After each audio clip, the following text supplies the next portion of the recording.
जैसे ही किसान ने हाथ बढ़ाया, अचानक तहखाने की हवा ठंडी हो गई और भूत फिर से उनके सामने आ गया। याद रखो, इसे सिर्फ वही उठा सकता है जिसके दिल में दूसरे के लिए भलाई हो और सच्ची निष्ठा हो और प्यार हो। नफरत नहीं होना चाहिए।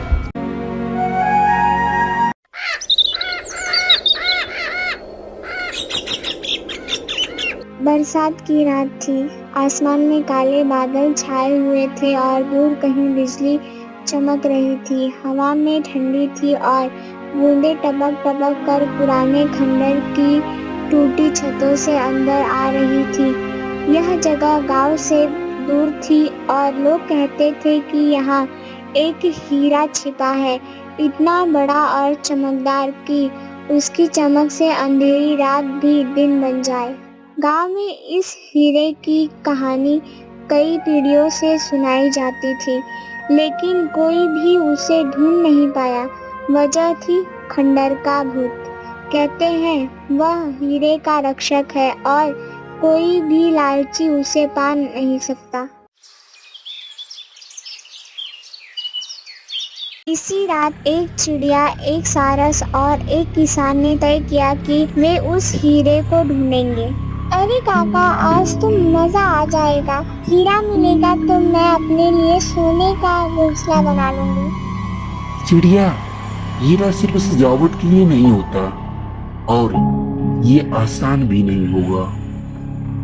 देखो, मैं तो बस हीरो को ढूंढना चाहता हूँ ताकि गांव के काम आ सके। लेकिन हाँ, अगर भूत सचमुच है तो पहले उसे निपटना पड़ेगा। तीनों रात के अंधेरे में पुरानी खंडर की ओर बढ़ने लगे। बारिश तेज हो गई थी और गरज के साथ बिजली उनकी राह रोशन कर रही थी। जैसे जैसे वे पास पहुंचे, ठंडी हवा और अजीब सी खामोशी उन्हें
कोई भी नहीं बचा सकता है।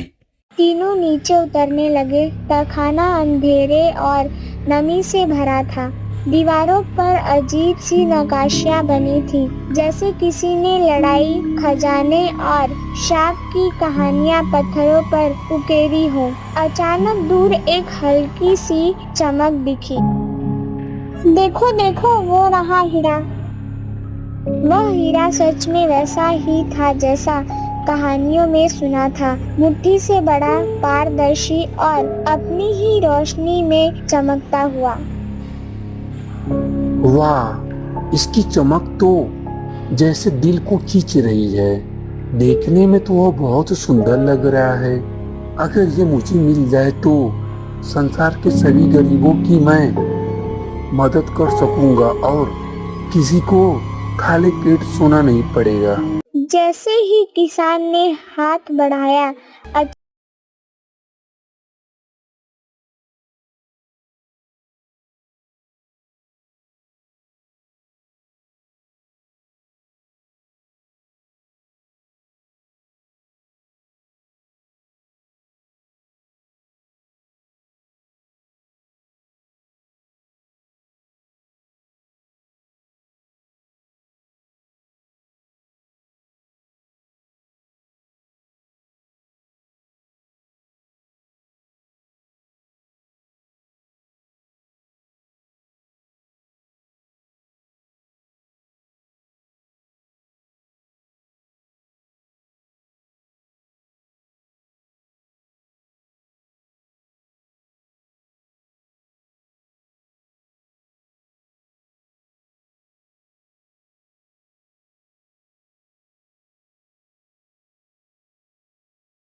मेरे साथ कुछ भी हो सकता है।